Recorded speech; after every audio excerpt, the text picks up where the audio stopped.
IT next question जो advance में 2020 में दिया है वो कुछ इस तरीके का है। ध्यान से देखो और जरा समझो। क्वेश्चन क्या कह रहे हैं? In an experiment m gram of compound x, m ग्राम का कोई कंपाउंड x है, ठीक है। ये गैस भी हो सकता है, लिक्विड भी हो सकता है और सॉलिड भी हो सकता है। Taken in a container is loaded in a balance as shown in figure 1। ऐसे कहीं ना कहीं बैलेंस्ड है कि ये कहीं ना कहीं आपका x आपका ये मास है, ठीक है, और आपका यहाँ पे कहीं ना कहीं कुछ लगा रखा है, ठीक है। एनालाइज करिए। In the presence of magnetic field, magnetic field की मौजूदगी में, मैग्नेटिक फील्ड के मौजूदगी में, ठीक है, पेन विथ एक्स इज इधर डिफ्लेक्टेड अपवर्ड। पेन जो होगा वो क्या होगा? ऊपर जाएगा, ठीक है, और डिफ्लेक्टेड डाउनवर्ड, और ये नीचे जाएगा। बस में आगे depending on the compound x, ठीक है, किस तरह का कंपाउंड है इसके बेसिस पे या तो ऊपर जाएगा या तो ये नीचे जाएगा।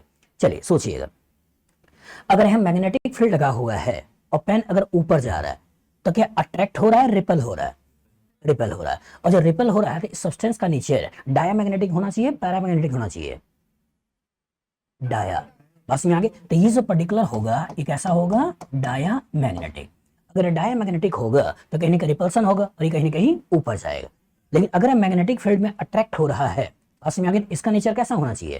पैरामैग्नेटिक। तो यही आपको देखना है बेटा कि अगर ये पैरामैग्नेटिक सब्सटेंस हुए तो कहीं ना कहीं ये नीचे लाने वाला है, और अगर डायमैग्नेटिक सब्सटेंस हुए तो कहीं ना कहीं ऊपर लाने वाला है।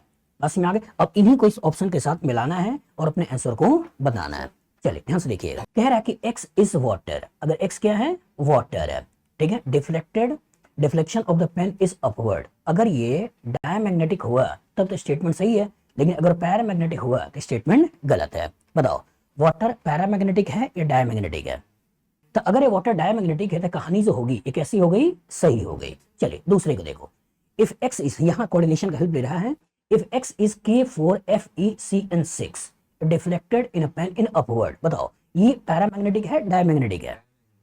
चलिए तो मत मारो, चलो निकालो, थोड़ा करो। यहां पे बोल रहा है बेटा K4, ये बोल रहा है K4, और ये दे रहा है Fe, और ये Cn, और ये Cn, और ये है 6। बताओ मेटल जो आपके पास है आयरन, इसका एटॉमिक नंबर है 26, तो ये हो गया आपका 3d6 4s2। ऐसा बना लिया है। अब सोच के बताओ इसमें आयरन का ऑक्सीडेशन नंबर कितना है? +2, ठीक है। 6 ये है, 4 ये है, इसका मतलब यहाँ पे आने -6 a +4 तो हो जाएगा +2। तो 2 इलेक्ट्रॉन हटा दिए और ये बन गया 3d6, ये बन गया।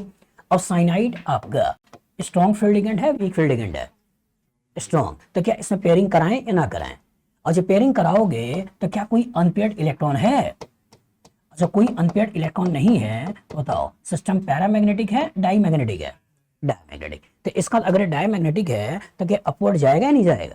जाएगा। तो ये स्टेटमेंट भी सही है। तीसरे के बारे में सोचो, एनालाइज करो और सोच के बताओ कि क्या तीसरा आपका ये oxygen deflect in a pain in downward. बताओ ऑक्सीजन पैरामैग्नेटिक है, डायमैग्नेटिक है? पैरा। कंफर्म है ना? ऑक्सीजन आपने बनाया होगा तो कहीं ना कहीं आपने इस तरह से कहीं ना कहीं ऑक्सीजन को हम बनाते हैं। बस में आगे। तो अगर पैरामैग्नेटिक है और कह रहा है कि डाउनवर्ड होगा तो सही या गलत? सही। तो ये स्टेटमेंट भी सही हो गया। और लास्ट कह रहा है कि इफ x इज C6H6, ये कौन सा मॉलिक्यूल है? बेंजीन।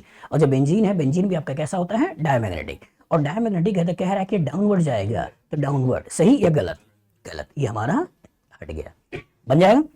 तो इंपॉर्टेंट ये बेटा कि पूरा एक तरह से स्ट्रक्चर बनाकर, कोई डायग्राम बनाकर थोड़ा सा डराने की कोशिश है।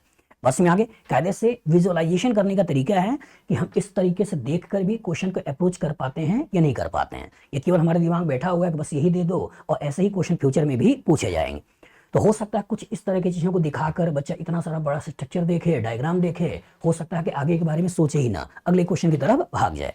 तो हर तरह की चीजों को मतलब दिखाकर, और आईटी चाहता है कि उसका विजुअलाइजेशन बच्चों से करवा पाए।